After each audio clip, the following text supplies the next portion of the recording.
O Evangelho segundo o Espiritismo, capítulo 7, parte 1. Bem-aventurados os pobres de espírito. Neste vídeo nós estaremos vendo o que é preciso entender por pobres de espírito. Todo aquele que se eleva será rebaixado. Mistérios ocultos aos sábios e aos prudentes. O que é preciso entender por pobres de espírito? Bem-aventurados os pobres de espírito, pois deles é o reino dos céus. Mateus 5:3. A incredulidade zomba deste ensinamento moral. Bem-aventurados os pobres de espírito, como tem zombado de outras afirmativas de Jesus por não as entender. Por pobres de espírito, Jesus não se refere aos homens desprovidos de inteligência, mas sim aos humildes. Ele disse que é deles o reino dos céus, e não dos orgulhosos. Os homens de ciência e de cultura, segundo o mundo, geralmente têm uma opinião tão elevada de si mesmos e de sua superioridade, que olham as coisas divinas como desprezíveis para merecer sua atenção. Preocupados somente com eles mesmos em suas vaidades, não podem se elevar até Deus. Essa tendência de se acreditarem superiores a tudo e a todos os leva a negar forçosamente o que, estando acima deles, poderia rebaixá-los e a negar até mesmo a divindade. Se consentem em admiti-la, negam-lhe um de seus mais belos dons divinos, sua ação providencial sobre as coisas deste mundo, convencidos de que só eles já bastam para bem governá-lo. Consideram sua inteligência como se fosse a medida da inteligência universal, e julgando-se aptos a entender tudo, não creem na possibilidade daquilo que não entendem, e quando opinam sobre alguma coisa, consideram os seus julgamentos como definitivos e inapeláveis, ou seja, indiscutíveis.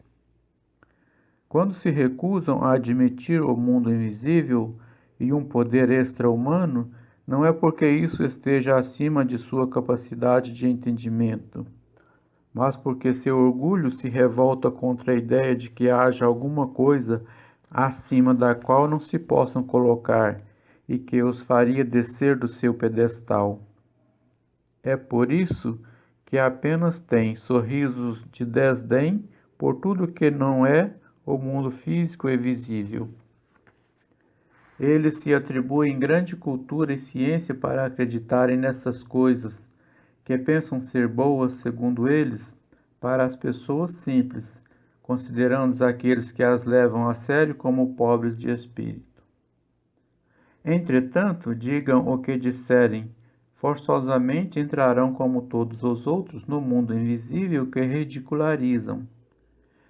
É aí que seus olhos serão abertos e que reconhecerão seu erro.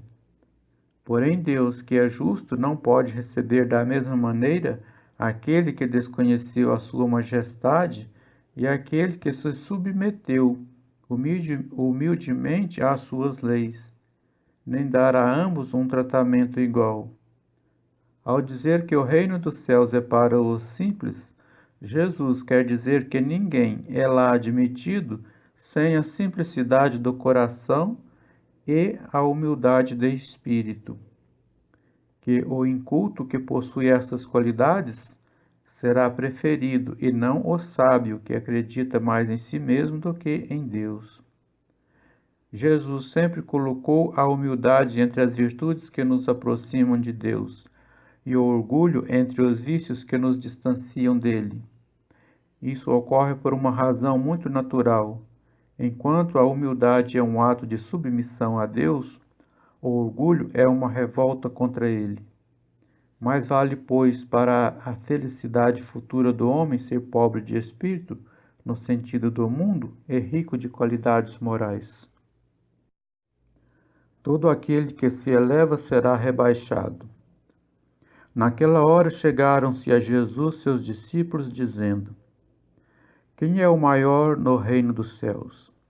E Jesus, chamando o menino, o pôs no meio deles e disse: Na verdade vos digo que, se não vos fizerdes como meninos, não entrareis no reino dos céus. Todo aquele, pois, que se humilhar e se fizer pequeno como este menino, será o maior no reino dos céus.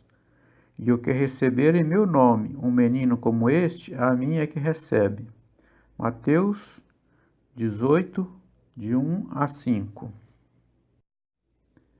Então se chegou a ele a mãe dos filhos de Zebedeu com seus filhos, adorando-o e pedindo-lhe alguma coisa. Ele lhe disse: Que queres tu? Respondeu ela: Dize que estes meus 2 filhos se assentarão no teu reino, um à tua direita e outro à tua esquerda.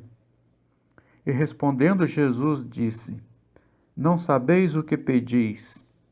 Podeis vós beber o cálice que eu hei de beber? Disseram-lhe eles: Podemos. Jesus disse: É verdade que haveis de beber o meu cálice, mas pelo que toca a terdes assento à minha direita ou à minha esquerda, não pertence a mim conceder-vos, mas isso é para aqueles a quem meu Pai o tem preparado. E quando os 10 ouviram isto, indignaram-se contra os 2 irmãos. Mas Jesus os chamou a si e lhes disse: Sabeis que os príncipes das nações dominam os seus vassalos, e que os maiores exercem sobre eles o seu poder. Não será assim entre vós. Aquele que quiser ser o maior, esse seja o vosso servidor. E o que entre vós quiser ser o primeiro, seja o vosso escravo. Assim como o Filho do Homem, que não veio para ser servido, mas para servir e para dar a sua vida em redenção de muitos. Mateus 20, de 20 a 28. E aconteceu que, entrando Jesus num sábado em casa de um dos principais fariseus, a tomar a sua refeição, ainda eles o estavam ali observando. E notando como os convidados escolhiam os primeiros assentos à mesa, propôs-lhes esta parábola: Quando fores convidado a alguma boda, não te assentes no primeiro lugar, porque pode ser que esteja ali outra pessoa mais considerada que tu, convidada pelo dono da casa, e que, vindo este que convidou a ti e a ele, te diga: Dá o teu lugar a este, e tu, envergonhado, irás buscar o último lugar. Mas quando fores convidado, vai tomar o último lugar, para que, quando vier o que te convidou, te diga: Amigo, senta-te mais para cima. Servir-te-á isto então de glória na presença dos que estiverem juntamente sentados à mesa. Porque todo aquele que se rebaixa será elevado, e todo aquele que se eleva será rebaixado. Lucas 14, 7 a 11. Estes ensinamentos estão de acordo com o princípio de humildade que Jesus não cessa de colocar como condição essencial da felicidade prometida aos eleitos do Senhor, e que formulou com estas palavras: Bem-aventurados os pobres de espírito, pois é deles o reino dos céus. Ele toma uma criança como exemplo da simplicidade de coração e diz: Será maior no reino dos céus aquele que se humilhar e se fizer pequeno como uma criança, ou seja, que não tiver nenhuma pretensão de superioridade ou de ser infalível. O mesmo pensamento fundamental se encontra neste outro ensinamento: que aquele que quiser tornar-se o maior seja vosso servidor, e também neste: todo aquele que se rebaixa será elevado, e todo aquele que se eleva será rebaixado.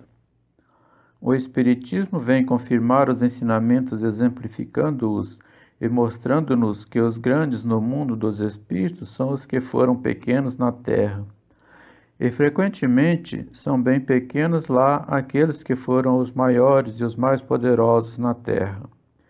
é que os primeiros levaram ao morrer aquilo que faz unicamente a verdadeira grandeza no céu, e não se perde, as virtudes, enquanto os outros tiveram que deixar o que fazia sua grandeza na terra e que não se leva, a riqueza, os títulos, a glória, a nobreza.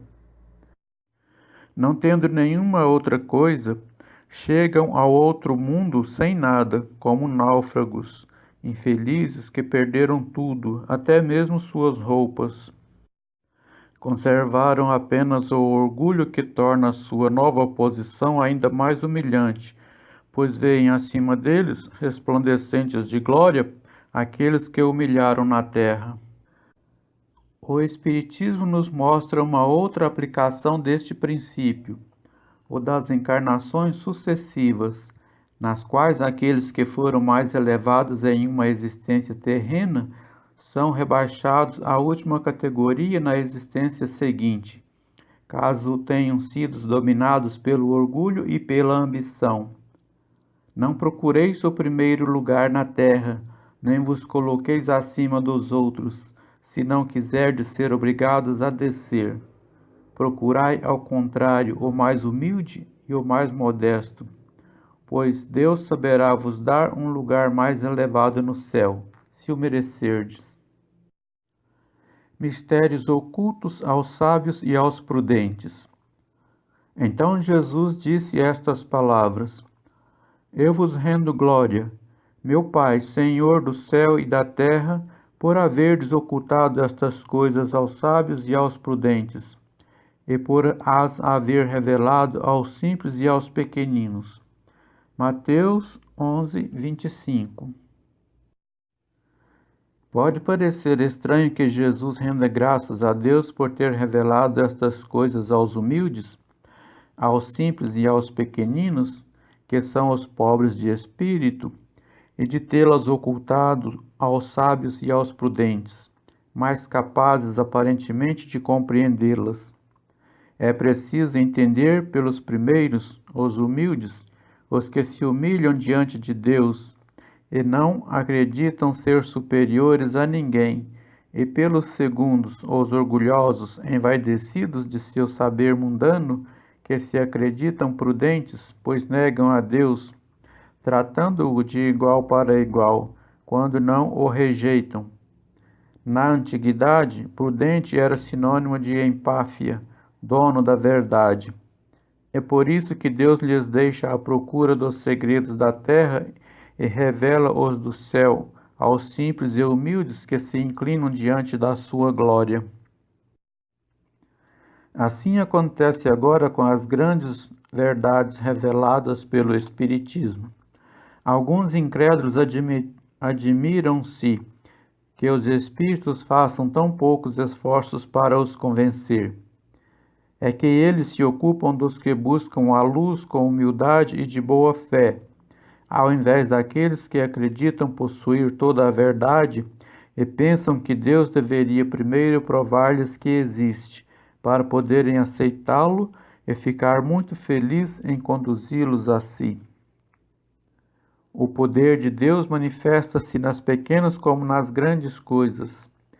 Ele não coloca a luz sob o alqueire, uma vez que a espalha com abundância por todas as partes. Cegos são aqueles que não a veem.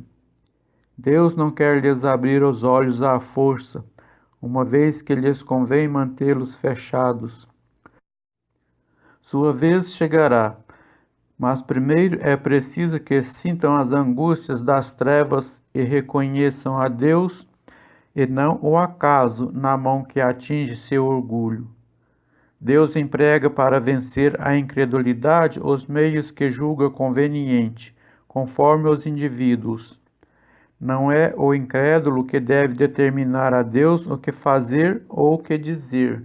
Se quiserdes me convencer, é preciso escolher esta ou aquela maneira, tal momento antes daquele outro, porque isto é o que me convém.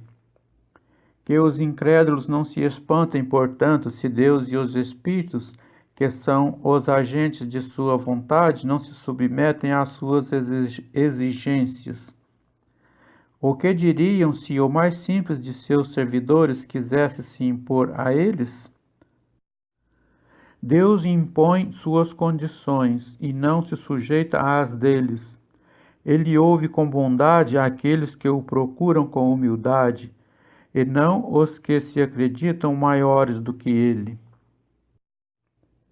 Não poderia Deus mostrar-lhes pessoalmente fatos sobrenaturais, na presença dos quais o incrédulo mais endurecido se convenceria? Sem dúvida, poderia.